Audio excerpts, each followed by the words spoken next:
Thank you so much, guys, for coming to this press conference. It's the first press conference this year, which is why I wish to all of you Happy New Year and healthy New Year. After the press conference, we will be open to answer any questions from journalists, either in the room or across the globe, that are connected via the internet. And considering the seriousness of the situation in Italy right now, I would like to give the floor to my colleague, Francesca Donato from Italy. Thank you. Thank you very much, Christian. Thank you, everybody, for listening to us. I'm here to publicly tell what the mass media are not telling about the very serious and concerning situation that we are living in Italy. What's going on in Italy today is a true health service collapse. We are witnessing increasing of hospitalizations all over the country.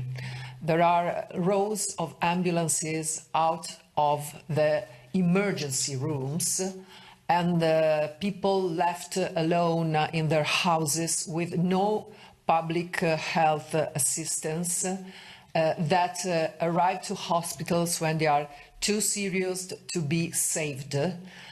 And all hospitals are so crowded with COVID cases that they cannot afford to give assistance to other illnesses, other problems. The fail of the government and of its strategy to stop the spread of the COVID-19 disease is masked behind false narrative and false figures about the percentage of vaccinated and unvaccinated people hospitalized and dead. 2 days ago, our president, Mr. Mario Draghi, made up a press conference where he exposed false figures that have been recognized to be false, evidenced to be false by the few journals and medias that are not totally controlled by the government itself. So the truth is that there is no difference between vaccinated and unvaccinated people regarding their health conditions and their being weak in front of the COVID threat.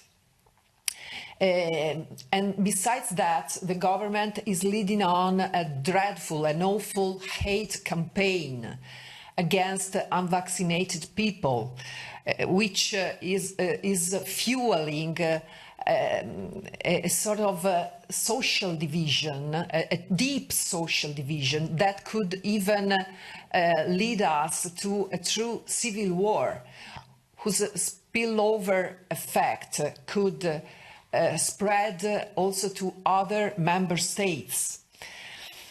And the reason for that is that there is no effectiveness with the measures that the government has introduced. The COVID certificates have just increased the infections because of the false sense of security of vaccinated people towards the possibility of being infected and transmit the infections. So the figures have dramatically increased. And in reaction to that, the government is continuously violating human rights and all the treaties' fundamental values, preventing unvaccinated people to work, to circulate on the country territory, and to have the least, the minimum rights that in a democracy should be assured and secured for everybody.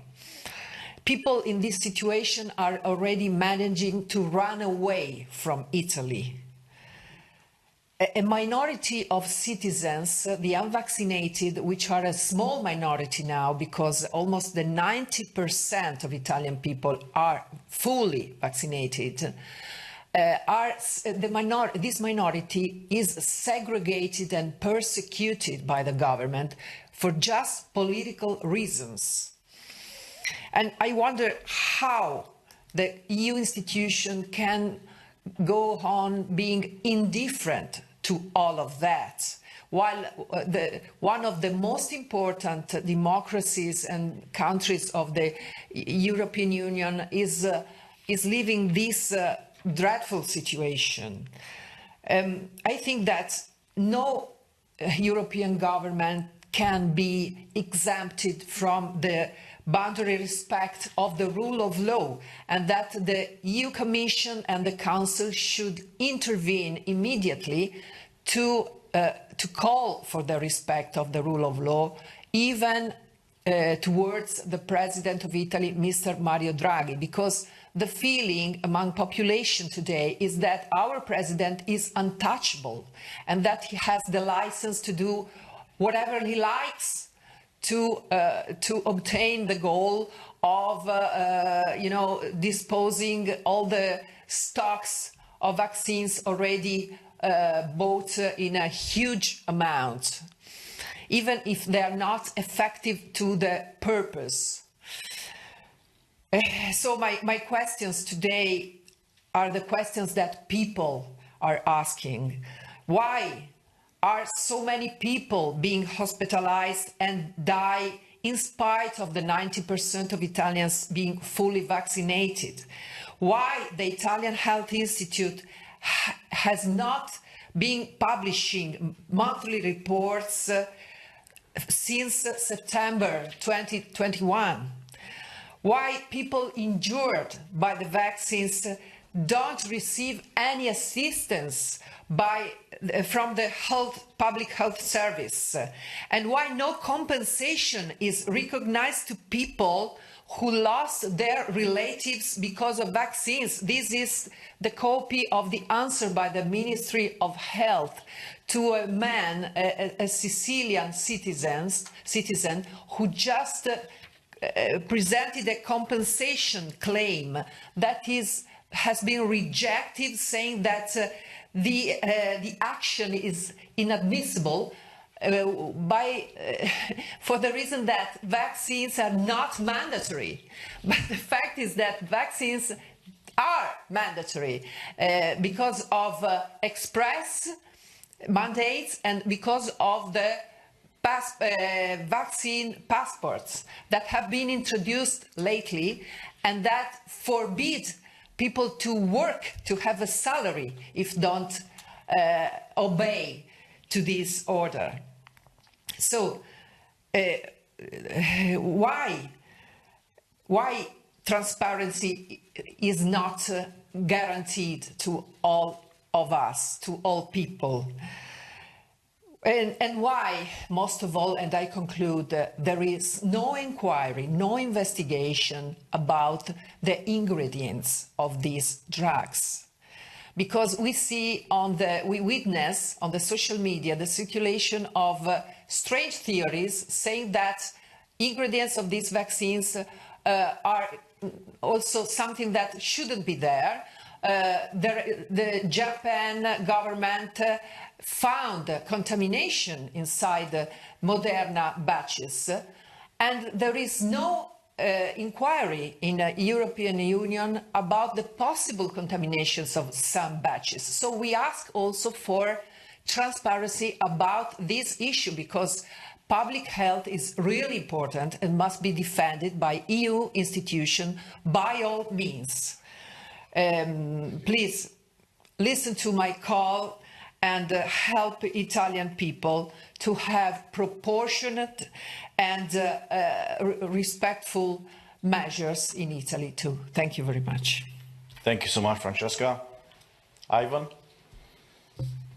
Thank you very much, colleagues. Can you hear me? Yeah, all right. Hello again. Hello to everybody. Thank you for the introduction. We are in January 2022 now. This is the third year of this COVID crisis. I would say that in the last few weeks or even months, we have seen a failure of public policies based on strict measures We have seen it not just in Europe, but all over the world. As well, in the last few days and weeks, we also had a few statements by WHO, EMA, CEO of Pfizer, that are really a game changer. CEO of Pfizer claiming that their vaccines prove limited, if any, protection for Omicron. Statement by the WHO that this crisis cannot be solved or shouldn't be solved by boosters, and that they want and suggest that a super effective vaccine that could solve everything in one blow should be invented. That's basically what they were saying and promised 2 years ago. And some statements that COVID should be considered a common flu in the following months. So, altogether, with dramatic situation in Italy, in France, and with all the protests around Europe, protests in Belgium, in Germany, in France, in Netherlands, in Luxembourg, and all around Europe, I would like to use this opportunity, since it's happening today, to emphasize an event that is happening in Croatia today. Croatian doctors are protesting Croatian health system today because the health system and the ministry is not allowing them to treat their patients. Clearly, the governments of Europe, especially the ones based on strict measures, don't have the solution for this crisis. There are people who have solution for this crisis. There is a growing network of doctors all around the world and in Europe who have their treating protocols as well. So why are they being denied? They shouldn't be denied. We need all the good solutions, and these people should not be censored. So we have a protest in Croatia about that today as well. I would like to use this opportunity as well to call all the protesters of Europe, especially, as I said, from Germany, from highly populated area of Ruhr, which is not far from Brussels, from the Netherlands, their capital of Amsterdam, Rotterdam, and others. The protesters in Luxembourg, the protesters all around Belgium and France, to come to Brussels on the 23rd of January. This is the heart of the European Union. This is where this policy was invented. This is where digital green certificate was invented. This is where discrimination and segregation started. This is where the censorship of science and medicine is supported, unfortunately, and this is where this has to end. So I am calling on all of you to come to Brussels on the 23rd of January. Let's send a clear message. Enough of false policies, enough of bad solutions, enough of censorship, enough of discrimination. It is time for scientists to speak, to doctors to speak. It's time for an open debate and good solutions and respect of human rights. Thank you. Thank you so much, Ivan. Firstly, we stand by the people who want fundamental freedoms and democracy. Secondly, we will sanction all those responsible for violence and repression. The people took the peaceful protest to the streets, and the authorities answered with violence, and this cannot be accepted. This is not our statement. I just quoted right now from a statement released by Ursula von der Leyen on August 19, 2020, after the violent protests in Belarus, or I will rephrase that. After the peaceful protests in Belarus that were answered by the Belarusian government with violence. Now my question to Ursula von der Leyen is the following. Why is she silent right now? When people all across Europe who took it to the streets in order to defend and ask for their basic fundamental rights to be respected again by their own governments, is not saying anything. When on the European streets right now, innocent and peaceful Europeans are beaten by police, are mauled by dogs, and you have cavalry here in Brussels that almost ran over peaceful people. I was at few protests, 3 in Brussels, 1 in Amsterdam. I saw 2 protests in Brussels, the one in December, the two of them in December. Peaceful protests, where the police, without being provoked, answered with violence. But I was on January 2nd in Amsterdam, in Netherlands, and what I saw over there, I could not believe that in Western Europe, a police department, a government, could treat people the way those people were treated by the police in Amsterdam on January 2nd. And I show you a picture. This is just one out of the many pictures that were released by the media when innocent protesters were mauled by police dogs. The only thing that these people in Amsterdam asked for was not for higher pensions, for higher salaries, for new elections like the one in Belarus. The only thing those people asked for was to have their basic, fundamental human rights respected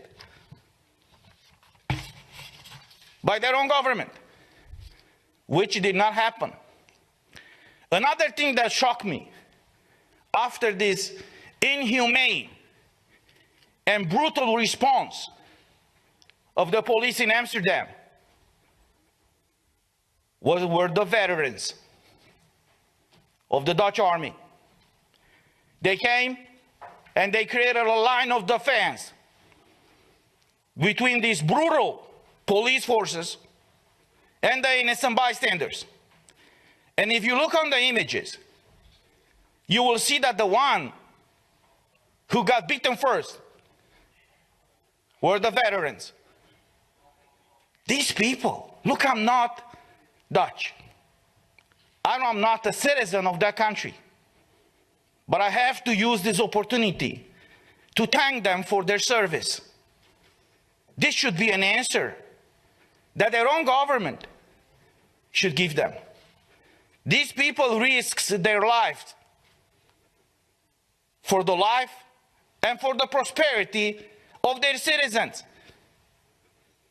They did that, in different NATO operations. And they did that on January 2nd. After I came from Amsterdam, I just could not believe it.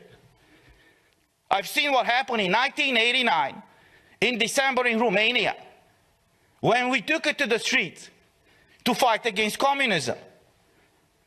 We asked back then not only slogans against communism, but we asked and we demanded liberty, freedom.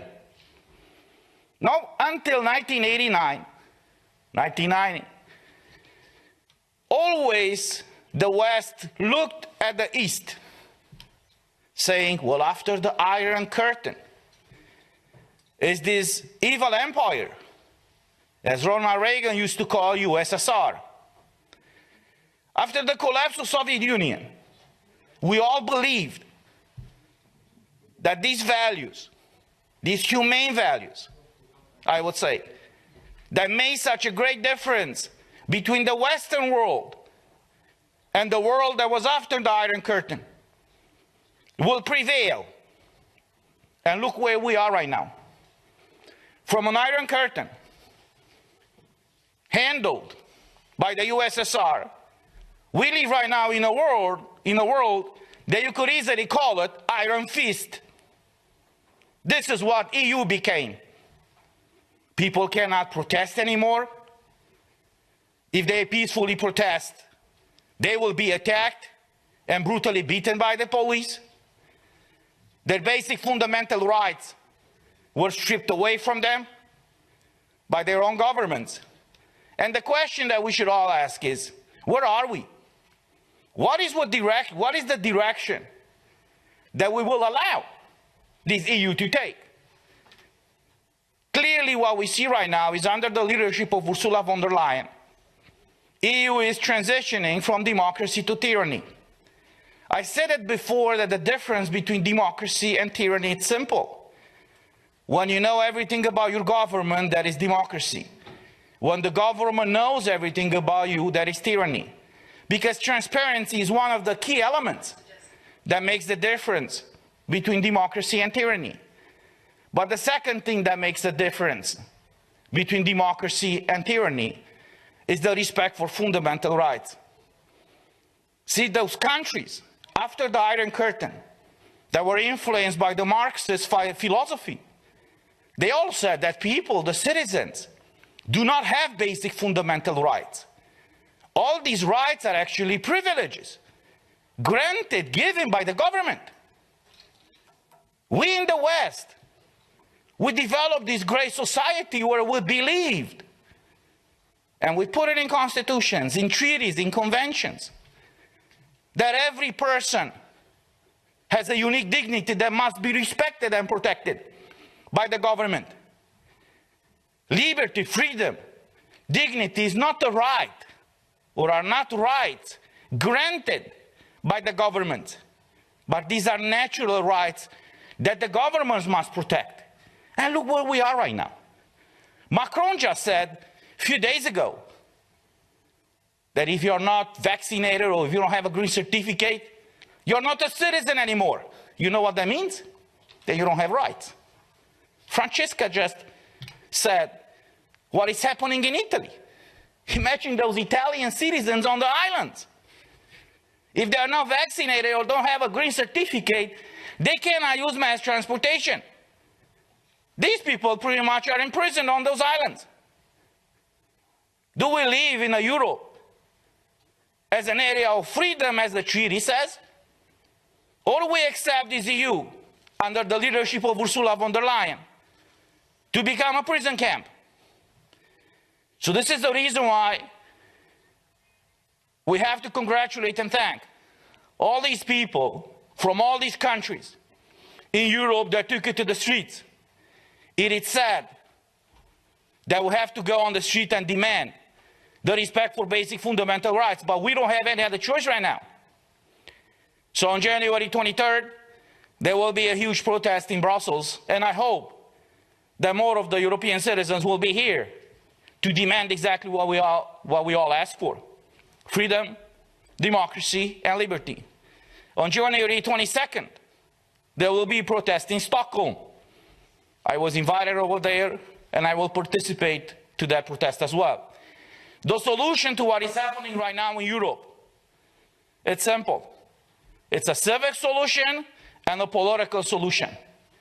As far as the civic solution, we have to protest and demand from these corrupt governments and tyrannical governments that our rights be restored. As far as the political solution, I really hope that all the EU citizens woke up and they should not ever, ever again vote in any office, any candidate, and any party who supported the abusive measures that we all face with right now in Europe. Thank you.